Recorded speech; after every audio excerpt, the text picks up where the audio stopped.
C'est bon, on y va? Bonsoir à tous. En juin 2019, je suis devenue propriétaire. J'ai acheté un appartement sur plan. Il devait être livré troisième trimestre 2022. Sauf qu'il a été livré en retard. Il y a eu des aléas climatiques, ce qui est somme toute assez classique sur des chantiers de construction. Mais il y a eu une crise sanitaire. Voilà, là, on est un peu dans le moins classique.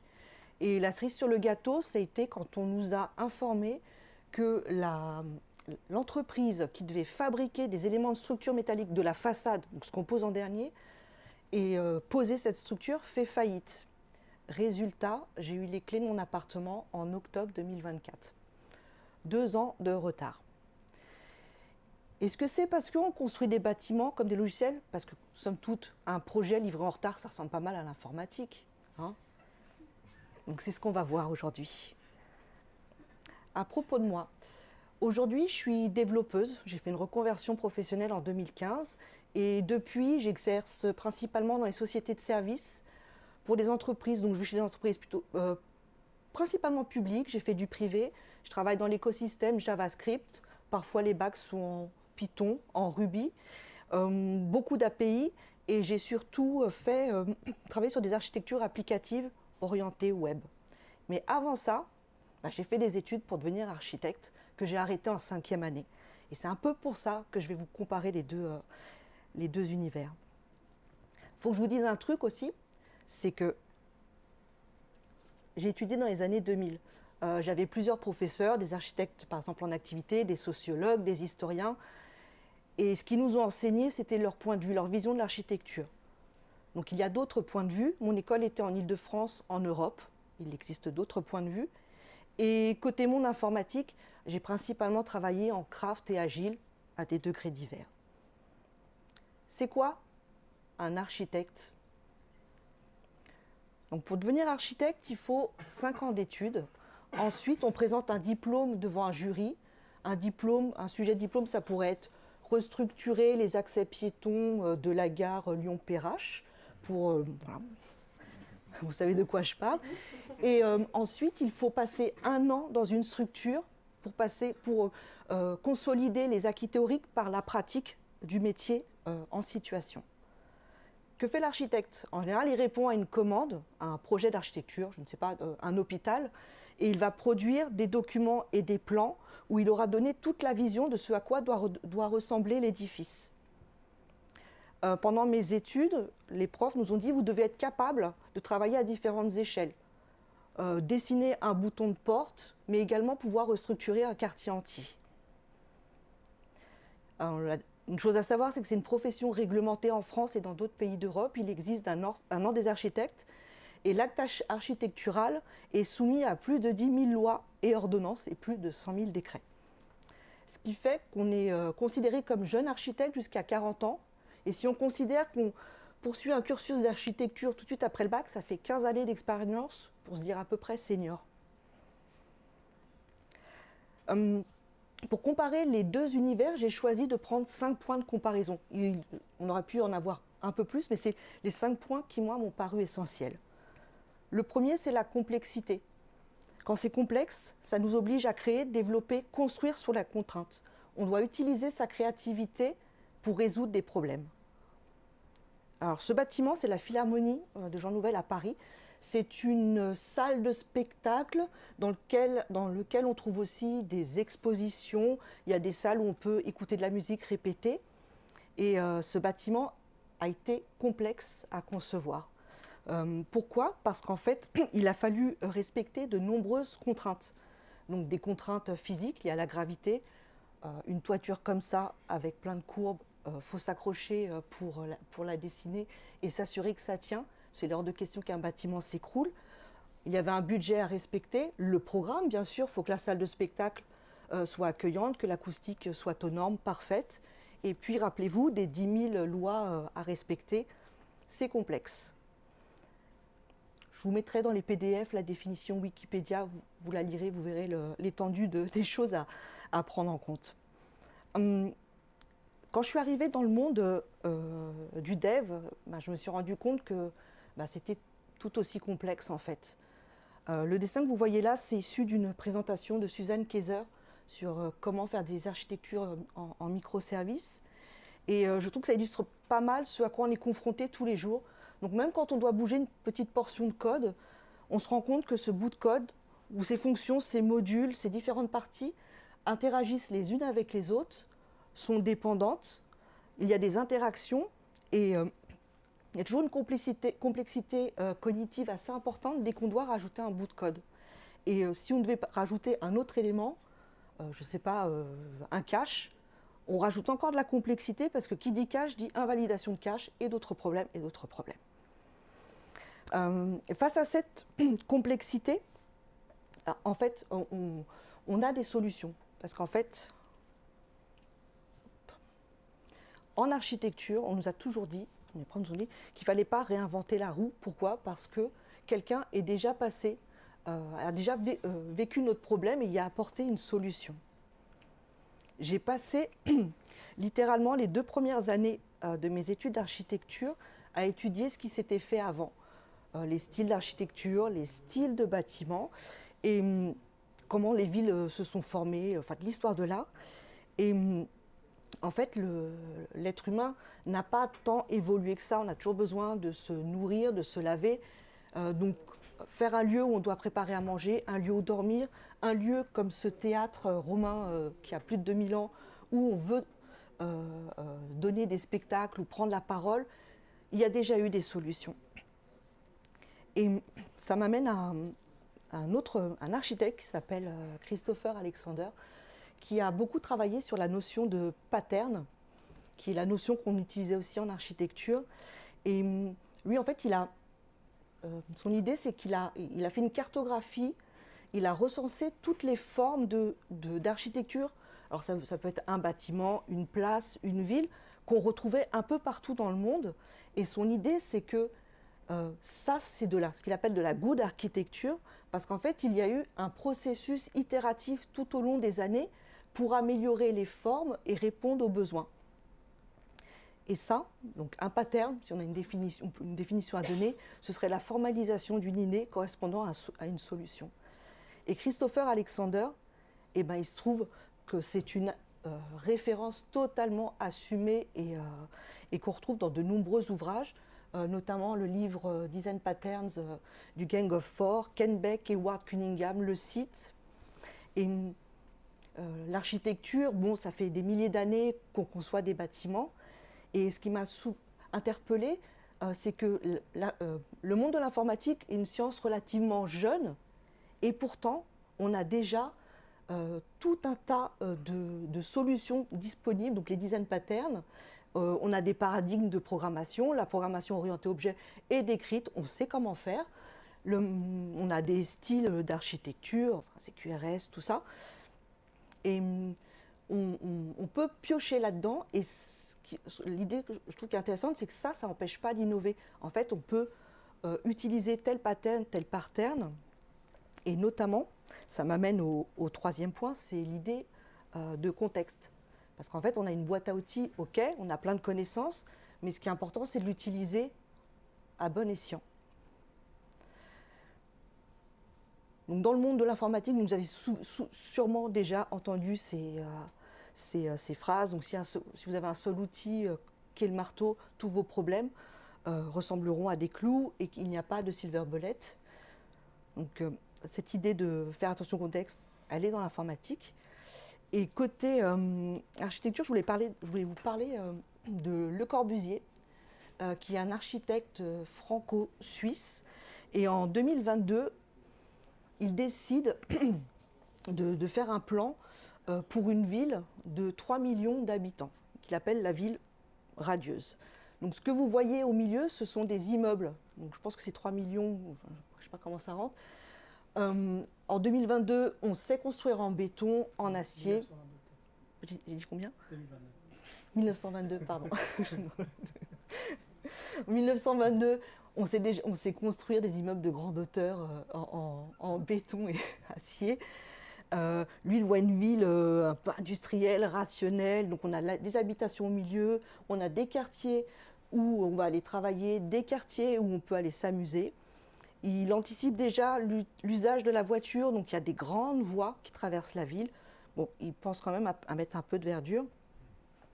Et ça, en fait, c'est un peu un anti-pattern. Je vais vous montrer ce qu'il en a fait ensuite. En 1925, à Paris, en fait, il y a un quartier qui aujourd'hui est réhabilité, c'est le Marais. Mais en 1922, le quartier est plutôt vétuste. Et donc, il décide de prendre son plan. Il faut savoir que le plan, c'était un concept, il n'y avait pas de lieu. Donc, il prend son plan, il se dit peut-être que bon, c'est de la legacy architecture, on n'en veut plus, et il cale son plan. Et ça, c'est un concept, ça me rappelle un concept très important dans l'architecture, c'est que normalement, un bâtiment, il répond à un contexte donné. C'est un prototype qui va être pensé dans tous ses détails, qui va être construit une fois, et qui normalement ne peut pas être posé ailleurs, parce que le contexte sera différent. Que ce soit le contexte du paysage, de la ville, même l'époque, les besoins. Et en parlant de... Donc, Le Corbusier, les gens qui habitaient là, le quartier avait sûrement de la valeur pour eux. Enfin, lui dit, quand on regarde ses écrits, il dit que ça grouille, mais il y avait des humains. Donc ça m'amène au quatrième point, c'est l'humain au centre. J'ai souvent entendu en arrivant dans le dev on m'a souvent dit le plus gros problème que j'aurai à gérer, ce ne sera pas les problèmes techniques, mais les problèmes humains. Donc côté architecture, les besoins sont au centre. On va créer un bâtiment pour un habitant ou un utilisateur, on dit que la forme répond à la fonction, c'est utile. Ensuite, on a l'ordre des architectes. Et lui, il garantit, c'est écrit dans la loi, l'architecture est au service du citoyen, elle est d'intérêt public. Le troisième partenaire, c'est la maîtrise d'ouvrage. On dit souvent qu'il n'y a pas de bonne maîtrise d'œuvre sans de bons maîtres d'ouvrage. Donc le ou la cliente qui va commander un bâtiment ou un projet. Et le dernier, ce sont... Alors, vous allez souvent voir des noms d'architectes, on parle de star architecte, mais l'architecte, il ne travaille pas seul. Il va apporter la vision, il va prendre des choix assez importants, la forme et ce genre de choses. Mais ensuite, il travaille avec une équipe en agence. Par exemple, le bâtiment que je vous ai montré au début, la Philharmonie, pour tout ce qui est la toiture qui est un peu complexe, il y a un bureau d'ingénierie qui fait les calculs, il y a des acousticiens qui ont travaillé, faire passer les fluides, donc tout ce qui est tuyaux, électricité, c'est des bureaux qui sont spécialisés et qui travaillent main dans la main avec les architectes. Bien sûr, ensuite, il y a des artisans, des entreprises qui vont construire. Et un dernier partenaire auquel on ne pense pas souvent, c'est le politique. Pensez-y, si vous voyez un collège ou un bâtiment public arriver dans votre ville, c'est probablement qu'il y a eu une décision politique de construire à cet endroit-là tel ou tel type de bâtiment et qui aura fait les choix, qui aura choisi l'architecte. Côté dev, côté dev, donc on est dans un système socio-technique. Donc l'architecture logicielle, le logiciel va avoir une influence sur la façon dont les développeurs vont faire leur travail et inversement, l'humain va avoir un impact sur la technique. Ça se traduit comment? Donc, je vous ai mis des éléments du manifeste agile. Donc l'utilisateur, on crée de la valeur et on livre rapidement et régulièrement des solutions qui apportent de la valeur pour les utilisateurs ou utilisatrices. Ordre de dev, non, n'existe pas. Bien sûr, le client, on privilégie la collaboration avec le client. Et puis les partenaires, donc les individus et leur interaction. Fabriquer un logiciel, c'est pas une... En tout cas, la façon dont moi j'ai travaillé, c'était jamais une équipe toute seule dans son coin. Et je vais vous parler maintenant du Frank Lloyd Wright syndrome. Je suis tombée dessus en feuilletant un livre de Gerald Weinberg sur la qualité logicielle. Et il décrit ça comme... en fait, il rappelle aux gens... Donc Frank Lloyd Wright, c'est un architecte assez connu du XXe siècle. Et donc il dit 3 choses. Il dit, quand vous pensez être original, rappelez-vous que quelqu'un est déjà passé par là et a fait sûrement la même chose que vous. Il dit aussi qu'il appelle à de l'humilité en disant que la plupart des programmes ne doivent pas forcément être des chefs-d'œuvre de conception originale. Et ensuite, le dernier point il dit qu'il ne faut pas succomber à la tentation d'atteindre l'immortalité en parrainant la conception de chefs-d'œuvre, alors qu'il suffirait d'un savoir-faire compétent. Et vous la trouverez dans les slides. La qualité. Côté architecture, donc c'est le dernier point. Côté architecture, le plus vieux traité d'architecture connu date de -15 avant Jésus-Christ. Donc on se préoccupait déjà de qualité à cette époque-là. Il met 3 points en avant, donc c'est Vitruve, un Romain, il met 3 points en avant pour qualifier la qualité d'un bâtiment. Donc c'est sa beauté, l'esthétique, est-ce qu'il est utile et est-ce qu'il est solide dans le temps. Il faut que ça dure longtemps, rappelez-vous de ça. Et bien sûr, toujours l'ordre des architectes qui veillent au grain. Côté monde du développement, on n'est pas en reste. Dès les années 60, on a des conférences pour parler de qualité logicielle. Suite à ça, on a les méthodes Waterfall qui sont apparues, le manifeste agile, XP. Tout ça est centré sur la qualité. Un logiciel doit être robuste, fiable, mais il doit être aussi évolutif. Modifié facilement et rapidement. Vous vous rappelez ce que je disais, ça doit être duré dans le temps. On commence à voir un peu les divergences, et c'est ce dont je vais vous parler maintenant. Donc, quand on conçoit un bâtiment d'architecture, en fait, quelle que soit sa complexité, en fait, tous les plans détaillés sont faits dès le début et sont conçus et on garantit la qualité dès le début. Donc, bien sûr, il y a toujours des interactions, des allers-retours avec le client, puis le bureau d'études qui dit c'est pas possible, tout ça. Mais une fois que c'est validé, on passe dans la phase de construction, toujours avec de l'itération. Les fondations sont montées, bon, ça marche, ok, on fait le premier étage, il y a des phases de test, et ensuite on passe dans une phase de maintenance, et ça, en tout cas moi j'ai jamais travaillé du tout comme ça en dev.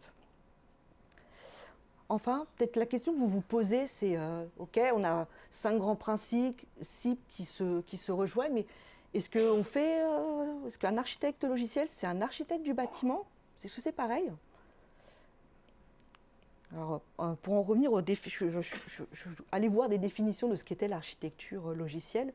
Donc, on a celle de Grady Book. Pour lui, l'architecture, c'est les décisions importantes qui vont avoir un impact sur les formes et la fonction et qui sont difficiles à changer. Enfin, il va y avoir du coût pour changer. Ça ressemble un peu à l'archi. Par contre, du côté de Martin Fowler et Ralph Johnson, bon, ils sont d'accord pour dire que c'est le truc important et dur à changer. Mais Martin Fowler, il dit que bon, un archiste serait plutôt un designer d'interface utilisateur. Je suis moyennement d'accord. Et puis Ken Beck, lui, bon, c'est juste un titre ronflant pour espérer gagner plus d'argent. Donc moi, je pense qu'il y a des similitudes. Dans les deux cas, il y a des choix structurants à faire. On est focus sur la qualité. On doit quand même, quand on est un architecte logiciel, penser à la durée d'utilisation. On ne pense pas quelque chose. Enfin, je pense que les choix ne sont pas faits pour être jetables. On pense quand même à un logiciel qui puisse durer dans le temps. Et puis, indéniablement, il faut des qualités relationnelles. Et par contre, ce qui diverge, c'est que, bon, on a vu en architecture, les plans sont prescriptifs.